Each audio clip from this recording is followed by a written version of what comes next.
പാലക്കാട് ഷൊർണൂരിലെ വിവാഹ സൽക്കാരത്തിൽ ഭക്ഷ്യ വിഷബാധയുണ്ടായ സംഭവത്തിൽ കർശന നടപടിയുമായി അധികൃതർ. വിവാഹ സൽക്കാരത്തിന് ഭക്ഷണമെത്തിച്ച വാടാനം കുറിശ്ശിയിലെ സ്മാർട്ട് കേറ്ററിംഗ് നിർത്തിവെക്കാൻ നോട്ടീസ് നൽകി. സ്ഥാപനത്തിന്റെ ഫുഡ് ലൈസൻസും റദ്ദാക്കി. വധൂവരന്മാരടക്കം 200-ലധികം ആളുകൾക്കാണ് ഭക്ഷ്യവിഷബാധയേറ്റത്. ഷൊർണൂരിലെ സുമംഗലി ഓഡിറ്റോറിയത്തിൽ ഈ മാസം 16-നാണ് സംഭവം.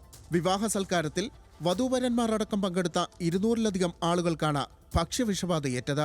വാടാനം കുറിശ്ശിയിലുള്ള സ്മാർട്ട് കാറ്ററിംഗാണ് ഭക്ഷണം നൽകിയത്. ഓങ്ങല്ലൂർ പഞ്ചായത്തിന്റെയും ആരോഗ്യ വിഭാഗത്തിന്റെയും നേതൃത്വത്തിൽ സ്ഥാപനത്തിൽ പരിശോധന നടത്തി. ജീവനക്കാർക്ക് ഹെൽത്ത് കാർഡില്ലെന്നും കുടിവെള്ളം പരിശോധിച്ച സർട്ടിഫിക്കറ്റുകൾ ഇല്ലെന്നും കണ്ടെത്തി. ഇതോടെ സ്ഥാപനത്തിന്റെ ലൈസൻസ് റദ്ദാക്കി.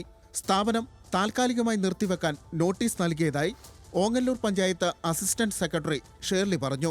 ഓങ്ങല്ലൂർ ഗ്രാമപഞ്ചായത്തിന്റെ പരിധിയിലുള്ള സ്മാർട്ട് ഇവന്റ് ആൻഡ് കാറ്ററിംഗ് എന്ന സ്ഥാപനത്തിൽ നിന്നാണ് ഭക്ഷണം വിതരണം ചെയ്തതെന്ന് നമ്മുടെ ഷൊർണൂർ മുനിസിപ്പാലിറ്റിയിൽ നിന്ന് അറിയിപ്പ് തന്നിരുന്നു.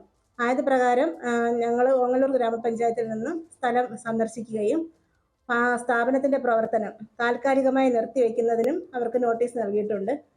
ഇതിന്റെ യഥാർത്ഥ കാരണം സ്ഥിരീകരിച്ചിട്ടില്ല. അതിനുവേണ്ടി നമ്മുടെ ആരോഗ്യ വകുപ്പിന് റിപ്പോർട്ടിനായി നൽകുകയും ചെയ്തിട്ടുണ്ട്.